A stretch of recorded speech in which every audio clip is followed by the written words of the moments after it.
nous Elisabeth Martichoux. Bonjour Elisabeth, on est ravis que vous soyez là, éditorialiste politique à TF1, LCI. Mickaël Darmon va nous rejoindre, éditorialiste politique à I24 News. On va parler avec vous de la guerre en Ukraine, les États-Unis qui annoncent cette nuit la suspension de leur aide militaire, étant dans un tournant de cette guerre. Et puis on reviendra bien sûr sur les débats au Parlement, hier à l'Assemblée nationale, tout à l'heure au Sénat. Les députés qui ont tous affiché leur soutien à l'Ukraine, mais ils se sont en revanche divisés sur la stratégie à suivre. Et Alex, la dissuasion nucléaire notamment a fait débat. Effectivement, Emmanuel Macron qui veut étendre le parapluie nucléaire français aux pays européens. Marine Le Pen est contre. On en parle dans quelques instants. D'abord, on regarde l'info dans nos régions.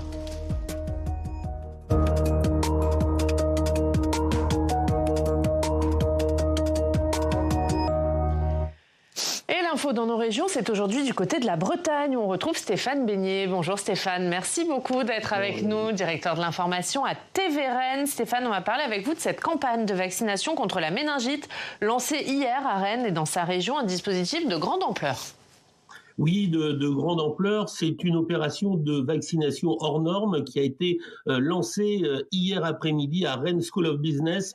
C'est une université qui accueille 5000 étudiants et un cluster de 3 cas de méningite a été enregistré. Il y avait déjà eu un émoi assez important dans la capitale bretonne fin janvier dernier. Une étudiante de 18 ans a perdu la vie, toujours par ce virus de la méningite. Eh bien, le ministre de la Défense, le ministre de la Santé et des Soins est venu hier après-midi dans la capitale bretonne, à Rennes, pour s'assurer des premières vaccinations. 2 centres ont été ouverts à Rennes School of Business et en fin de journée, 700 étudiants avaient déjà pris rendez-vous. Alors c'est quelque chose de très important. Cela s'adresse aux 15-24 ans car on le sait, ce virus se propage très vite auprès des jeunes populations. Et Stéphane, est-ce que les autorités sanitaires craignent une explosion des cas ? Oui, ils le redoutent. En tout cas, ils ont décidé, en tout cas, d'agir. Ça n'est pas obligatoire, ce vaccin, mais très fortement recommandé. Ça a démarré donc hier dans ce campus rennais. À partir de jeudi, l'ensemble des campus de la ville seront concernés avec des centres de vaccination. On pourra également se faire vacciner dans les collèges et puis en pharmacie. Renseignements pris, les vaccins seront bien là et on s'attend vraiment à quelque chose de très important puisque l'on parle de 100 000 vaccins dans les prochains jours en Bretagne face à cette méningite qui a fait depuis juillet dernier 50 victimes dans l'Hexagone. Merci beaucoup. Merci Stéphane Beignet d'avoir été avec nous pour nous parler de cette campagne, vaste campagne de vaccination contre la méningite. Un mot peut-être, Mickaël, parce que c'est vrai qu'on a vu une réaction extrêmement rapide des autorités. La phrase que l'on vient d'entendre à l'instant, les vaccins seront bien là et seront là massivement et ce sera une campagne massive et rapide. On sent que des enseignements ont été tirés parce qu'effectivement, ça rappelle quand même la période où c'était beaucoup plus compliqué concernant la période de la pandémie. Et puis, je remarque aussi que c'est une chronique, enfin c'est un sujet régional qui ne semble pas être à l'agenda de la préoccupation gouvernementale au sommet. La santé, le ministère de la Santé, tout le système de la santé gère cette affaire et font tout apparemment pour circonscrire l'épidémie, mais on est bien dans une ère qui a tiré des enseignements de ce qui nous est arrivé en 2020. Allez, on va parler de l'Ukraine, évidemment. Et pour commencer, on va voir ce qui s'est passé hier, puisque la situation en Ukraine a fait l'objet d'un débat sans vote au Parlement, avant le Sénat. Cet après-midi, ce sont les députés qui en ont débattu hier. Après un discours de François Bayrou, les groupes politiques ont étalé leurs divergences stratégiques. Flora Sauvage. Unis dans leur soutien à Kiev, les députés ont étalé lundi leurs divergences sur les moyens de parvenir à la paix lors d'un débat sur l'Ukraine et la sécurité en Europe. Après l'altercation entre Donald Trump et Volodymyr Zelensky à la Maison-Blanche, le Premier ministre François Bayrou a salué le président ukrainien. Vendredi soir, dans le bureau ovale de la Maison-Blanche, s'est déroulée sous l'objectif des caméras du monde entier une scène sidérante, marquée de brutalité et de volonté d'humiliation pour l'honneur de l'Ukraine. Et j'ose le dire pour l'honneur de l'Europe, Le président Zelensky n'a pas plié et je crois que nous pouvons lui en manifester de la reconnaissance. Si le renforcement d'une défense européenne est la seule stratégie possible aux yeux de l'exécutif, Marine Le Pen refuse l'envoi de troupes françaises en Ukraine ou l'extension de la dissuasion nucléaire. Notre pays est aujourd'hui l'une des rares nations dotées de l'arme nucléaire. La dissuasion permet à notre pays de vivre en paix depuis plus d'un demi-siècle et reste la clé de voûte de notre sécurité et de notre modèle d'armée. C'est précisément parce que la dissuasion est au centre de notre modèle d'armée que nous ne pourrons jamais soutenir une chimérique défense européenne. Pour la gauche, en revanche, il faut que l'Europe devienne une puissance militaire et qu'elle s'affirme face aux États-Unis. Nous n'accepterons pas pour l'Ukraine une paix rapide qui ne soit une paix durable et juste, avec des garanties de sécurité sérieuses, notamment américaines. Les socialistes sont prêts, en cas d'accord de paix, à ce que la France participe aux bataillons qui devront se porter sur le terrain. Après le débat à l'Assemblée nationale, ce sera au tour des sénateurs de débattre ce mardi sur la situation en Ukraine et l'avenir de la sécurité en Europe. Elisabeth, on a vu ce débat hier. Alors, il y a eu un soutien affiché à l'Ukraine, mais des divergences stratégiques. C'est sans surprise que l'Assemblée n'a pas parlé d'une seule voix sur ce sujet ? En tout cas, c'est dommage. On aurait pu avoir un moment d'union nationale. C'est dommage aussi que l'hémicycle n'ait pas été davantage plein. Moi, j'ai quand même été frappée. Je m'attendais à ce qu'il y ait un sursaut national. On a tous été tétanisés. Ça n'est pas d'ailleurs la meilleure des attitudes, mais il faut dépasser la tétanie, l'émotion pour engager ce rapport de force. Et hier, on n'était pas assez nombreux. Je pense, puisque c'est notre représentation nationale, on peut dire nous n'étions pas assez nombreux dans l'hémicycle pour justement installer l'idée d'une puissance. Parce que c'est vrai que François Bayrou a dit nous sommes plus puissants que nous le pensons, nous sommes plus forts, nous avons une forme de complexe que nous devons dépasser. La réalité, c'est que la puissance, c'est l'unité. Et que si on n'affiche pas l'unité, il n'y a pas de puissance. Et hier, pour revenir au fond, mais on va en parler plus largement, c'est vrai que dans le fond, les clivages sont les mêmes qu'il y a 2 ans, 3 ans, des années en fait. Ça veut dire que la situation, elle, a profondément changé, mais que les positions des uns et des autres, qui sont parfois très politicardes, elles ne bougent pas. C'est quand même assez inquiétant. Okay. Oui, c'est vrai que c'est exactement ce qu'on est en train de vivre, cette espèce de contradiction entre la puissance du moment historique, alors que l'on forcément, de par notre profession et activité, on saucissonne jour après jour. Mais en réalité, ce que l'on chronique en ce moment jour après jour, c'est un événement historique. C'est-à-dire qu'il y a un changement complet dans les relations internationales depuis avec cet accord américano-russe qui, au fond, installe une forme peut-être de populisme planétaire qui est en train de prendre l'Europe, de concasser totalement l'Europe. Et on voit bien d'ailleurs les divisions qui sont en train maintenant de s'affirmer parce que c'est le projet russe de briser l'Union européenne. Poutine se frotte les yeux en ce moment.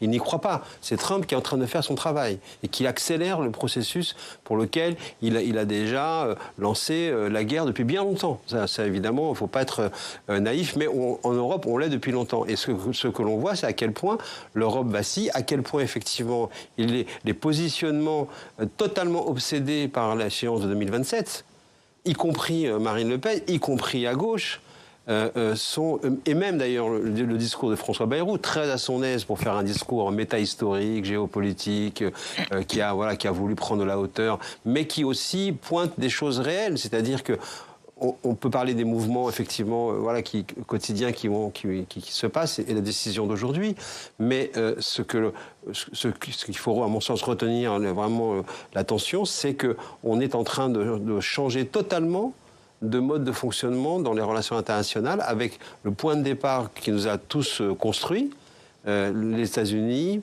patron, on va dire, protecteur du monde libre et allié de l'Europe depuis 1945, c'est terminé. En tout cas, c'est terminé tant que Trump est au pouvoir.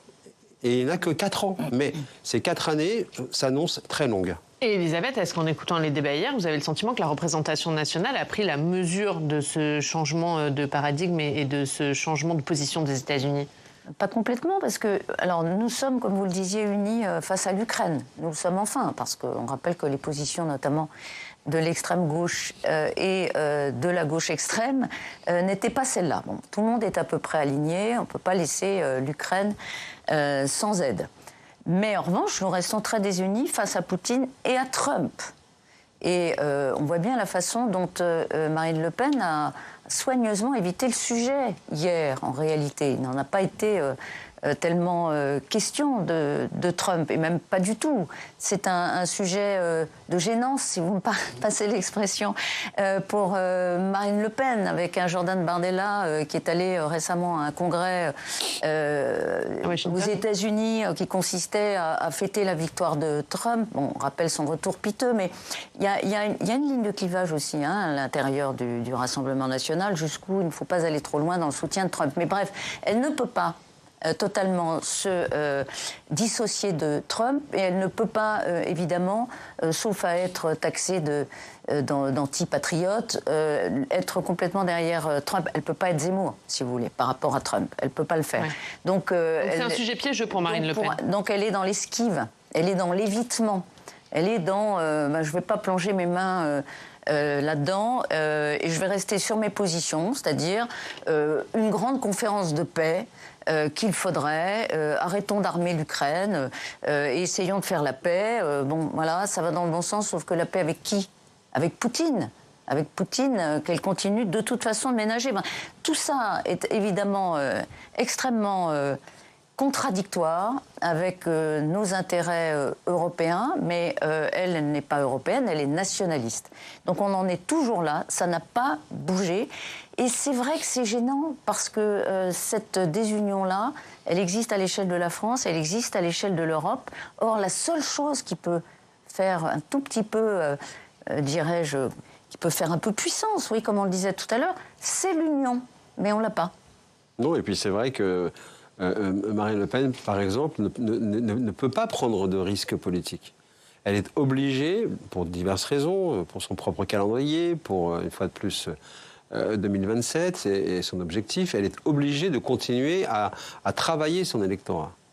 Et son électorat, c'est un électorat qui entend ce que dit Donald Trump. Et qui cautionne cette ambiguïté, parce qu'elle est restée dans une forme d'ambiguïté hier. Bien sûr. Quand vous entendez effectivement, vous voyez cette phrase de Trump qui dit on devrait passer beaucoup plus de temps, beaucoup moins de temps à s'occuper de Poutine, mais beaucoup plus s'occuper des migrants, des délinquants, des violeurs. Mais combien de millions de personnes doivent dire chez eux, mais il a raison. En tout cas, dans l'électorat populiste, voilà. Mais ça marche aussi dans l'électorat de Marine Le Pen en France, bien évidemment. Où il y a une inquiétude vis-à-vis de cette guerre en Ukraine qui est forte. L'inquiétude dans l'électorat de Marine Le Pen, il est essentiellement sur le pouvoir d'achat, il est sur l'immigration, il est sur tous les sujets qui font son succès électoral jusqu'à présent, de scrutin en scrutin, et encore aux dernières européennes. Où vous aviez quand même 93% des communes françaises qui avaient mis le RN en tête au soir du 9 juin.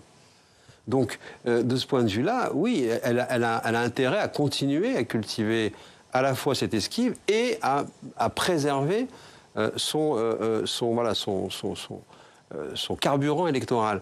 Mais, une fois de plus, ça n'est pas à la hauteur des enjeux de ce que l'on vit actuellement et de ce qui est en train de se mettre en place, parce que l'Europe vacille, de toute façon, parce que, de toute façon, effectivement, il n'y a pas de défense européenne. Et avec la décision qu'on vient d'apprendre sur les États-Unis qui suspendent temporairement leur aide à l'Ukraine, eh bien, il va falloir maintenant faire des choix. Est-ce que ça peut changer la teneur des débats en France? D'abord, Mickaël, cette décision, on a appris cette nuit, effectivement, que les États-Unis suspendaient leur aide militaire à l'Ukraine. Est-ce que ça va changer les débats politiques en France? Alors, ça ne fait que confirmer ce que l'on comprenait déjà, depuis l'arrivée de Trump à la Maison-Blanche et son retour. Mais là, maintenant, effectivement, que ça devient officiel, eh bien, il va falloir que, effectivement, l'Europe passe des sommets d'urgence à des décisions, mais en fait, on ne voit pas très bien lesquelles. C'est ça aussi le sujet. Elisabeth, est-ce que le fait que les États-Unis aient décidé de suspendre leur aide militaire à l'Ukraine, ça va avoir un impact sur le débat politique en France? On voit bien que l'idée de Trump, c'est de pousser au maximum Zelensky à lâcher. Et il veut, ça a été dit par Vance le vice-président cette nuit, dans une interview télévisée, il voudrait à minima des excuses publiques de Zelensky à la télévision. C'est-à-dire que dans le même cadre que la dispute de vendredi dernier, il souhaite effectivement une réparation, après quoi peut-être le dialogue pourrait reprendre. Bref, donc tout ça c'est pour pousser absolument à faire rendre gorge Zelensky, parce que Trump ne veut pas qu'on en reste là. Il veut d'une certaine façon que ces excuses avalisent l'idée que jamais Trump n'a été trop brutal. Il a été légitime dans sa façon d'agresser Zelensky. Et oui, bien sûr, ça pèse. Tout ça pèse sur, en tout cas, l'analyse qu'on devrait avoir de la situation. Est-ce que ça va peser, c'était votre question, sur le débat politique qu'on aura tout à l'heure, que les sénateurs auront au Sénat? Je pense que pour ceux qui défendent la ligne de la fermeté face à Poutine et Trump, oui, pour les autres, non. Alors, parmi les sujets de divergence hier, et notamment les phrases fortes de Marine Le Pen, il y a eu la question de la dissuasion nucléaire. Alex, on va faire un petit point d'explication avec vous.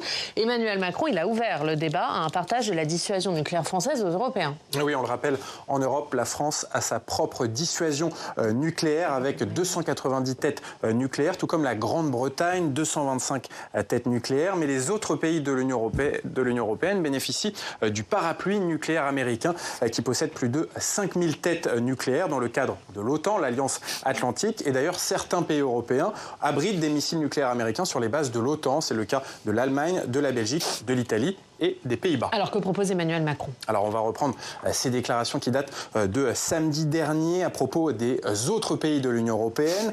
Nous avons un bouclier, pas eux, et ils ne peuvent plus dépendre de la dissuasion nucléaire américaine. Il faut un dialogue stratégique avec ceux qui ne l'ont pas, et ça rendrait la France plus forte. Une dissuasion nucléaire européenne à laquelle est favorable le futur chancelier allemand Friedrich Merz. Je le cite, c'était le 21 février dernier. Nous devons discuter avec les Britanniques et les Français, les deux puissances nucléaires européennes, pour savoir si un partage du nucléaire, ou du moins de la sécurité nucléaire du Royaume-Uni et de la France, pourrait également s'appliquer à nous.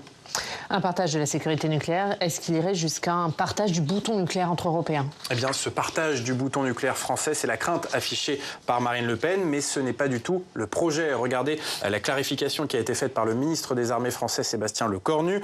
Notre dissuasion nucléaire est française et elle le restera, de la conception et la production de nos armes jusqu'à leur mise en œuvre sur décision du président de la République.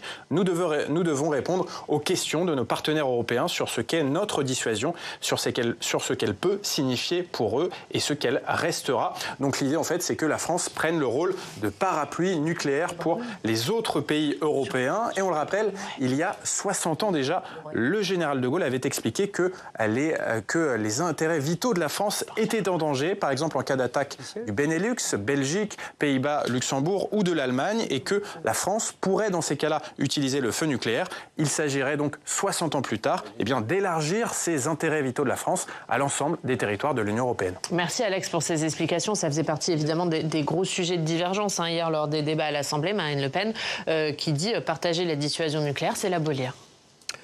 Oui, alors là aussi, c'est effectivement, elle réduit le débat et elle ne peut pas être soumise au réalisme qu'elle pourrait éventuellement avoir si un jour elle était élue, parce que là, elle serait soumise au réalisme. Et d'ailleurs, au fond, c'est aussi une contradiction, puisqu'elle prône la puissance de la France. Alors, si la France se met à protéger l'Europe, bien évidemment, elle serait encore plus confirmée et confortée dans son rôle de puissance. Mais il y a aussi une volonté de ne pas entendre la réalité, effectivement, que vous venez d'expliquer. C'est-à-dire que, comme l'avait déjà dit le général de Gaulle, parce qu'au fond, ça revient à sa déclaration initiale, si on relit.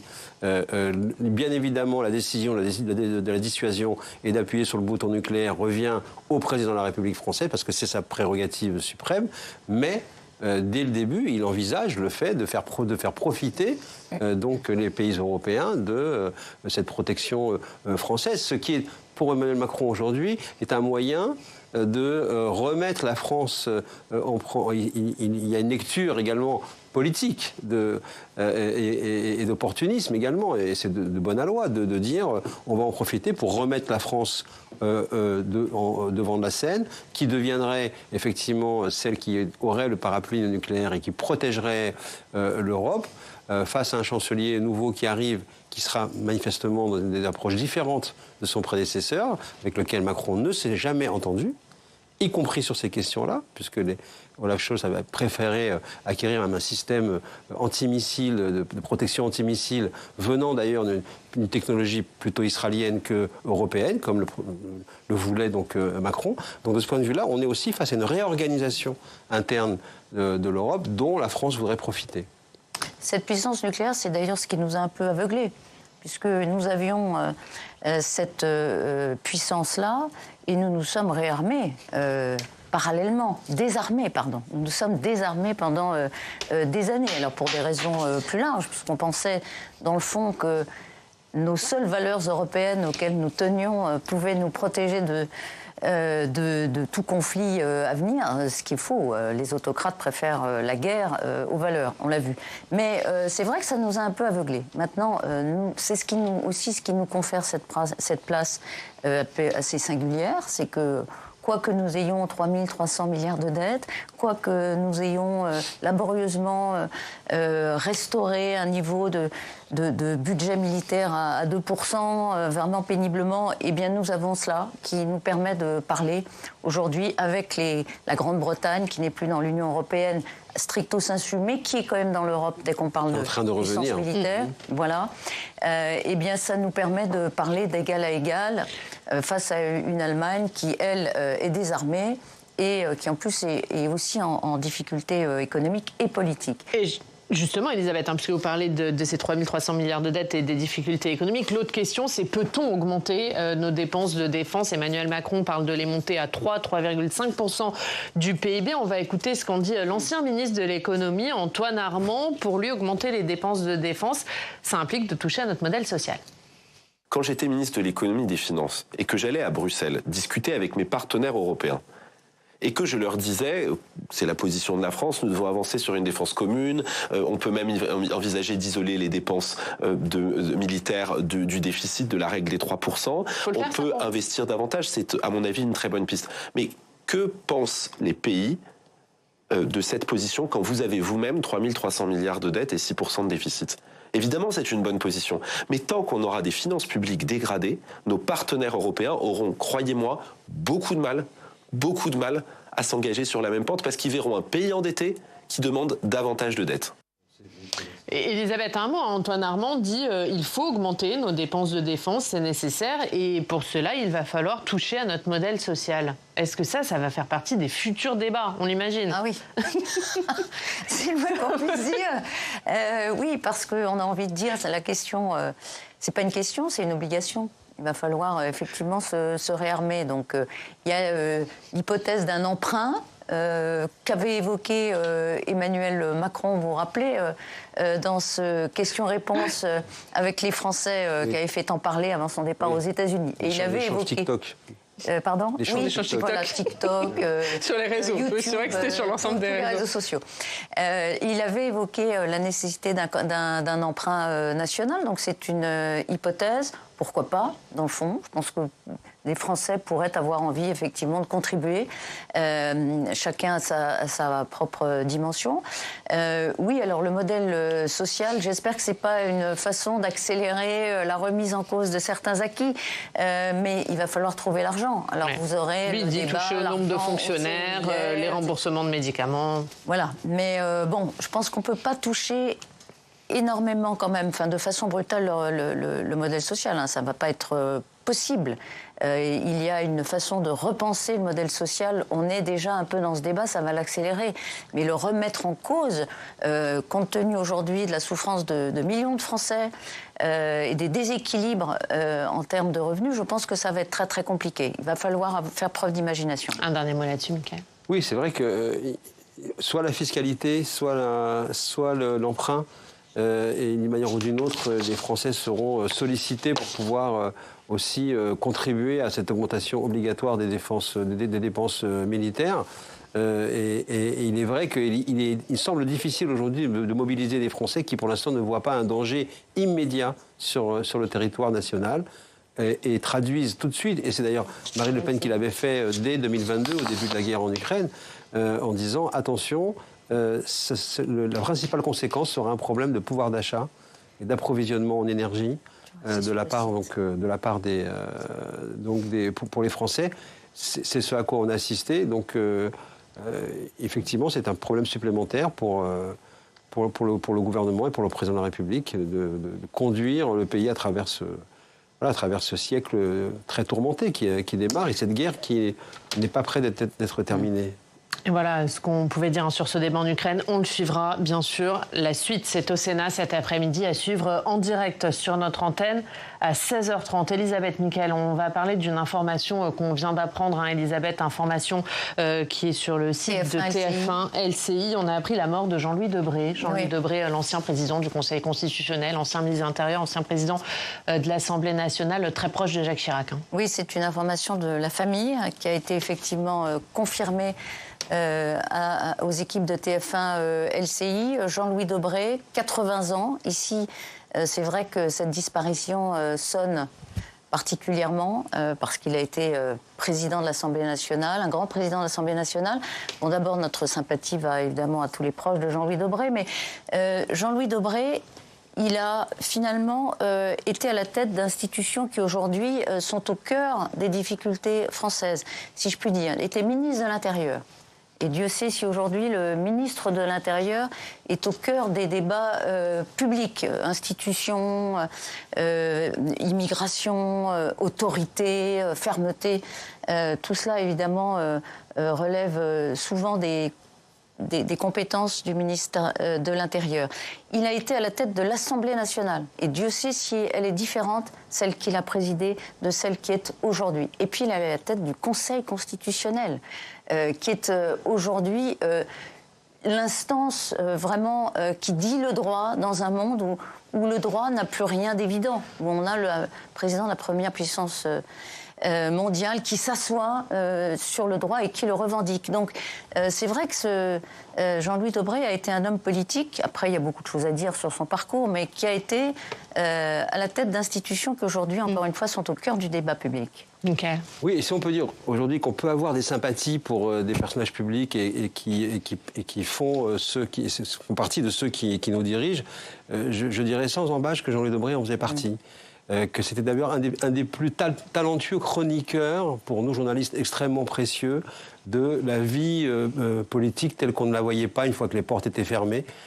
Ces récits de ce qui pouvait se passer au temps de la bataille Chirac-Sarkozy resteront très très marquants pour la mémoire de nombreux journalistes. Et puis c'est quelqu'un qui, une fois que le pouvoir l'avait quitté, on va dire, eh bien il n'est pas tombé dans l'amertume et il est devenu un militant acharné de l'état de droit en ayant plusieurs vies. Il est devenu également auteur de polars. Tous de polars politiques qui se passaient dans le cadre de l'Assemblée nationale. Il était un auteur incroyablement prolifique. Il y avait un livre par an pratiquement qui sortait. Et à chaque fois, il y avait un message qui portait. Il passait son temps, je le rencontrais souvent dans plusieurs manifestations autour du livre, il passait son temps à sillonner la France et à rencontrer des lycéens, des étudiants, des Français pour leur parler de l'état de droit, pour leur parler de la situation de la République, pour leur parler de cette 5e République qu'il avait si ardemment et puissamment défendue. Donc de ce point de vue-là, pour beaucoup de responsables politiques, il est un exemple et restera un exemple. Et Elisabeth, c'est aussi une des dernières figures de la Chiraquie. J'allais le dire, c'était aussi le gardien du temple, un des... Le fidèle du fidèle quand tout le monde avait abandonné Jacques Chirac. Et d'ailleurs, à une époque, il n'avait pas une réputation extravagante parce qu'il avait été tellement fidèle à un Jacques Chirac extraordinairement impopulaire. Il faut s'en souvenir que, effectivement, ça... il en a payé un peu les conséquences. Mais oui, alors vraiment, s'il y en a il y en a quelques-uns, ils sont une poignée. Qui ont été des veilleurs de la mémoire chiracienne. Pas touche à mon Chirac, pardon pour le dire comme ça, mais cette fidélité-là en politique, elle est aussi très noble. Et c'est aussi une façon de mener une carrière qui qui bien sûr, il y a les convictions et puis il y a la fidélité. Et à condition qu'on ne s'assoie pas sur ses convictions, la fidélité, c'est quelque chose qui est assez respectable. Et la dose d'humour et d'autodérision, parce que comme il est issu d'une famille prestigieuse et dont particulièrement un frère médecin de grande renommée, il disait toujours j'étais le vilain petit canard, celui qui a le plus raté. J'ai fait de la politique et j'ai été ministre de l'Intérieur, juge d'instruction, président de l'Assemblée nationale, du Conseil constitutionnel, ensuite dramaturge, polar, enseignant. Voilà, donc c'est effectivement un exemple dédié à la vie publique et à l'intérêt général. Merci pour cette réaction à la mort de Jean-Louis Debré qu'on a donc appris ce matin. On termine en regardant ce qu'il y a à la une de la presse régionale.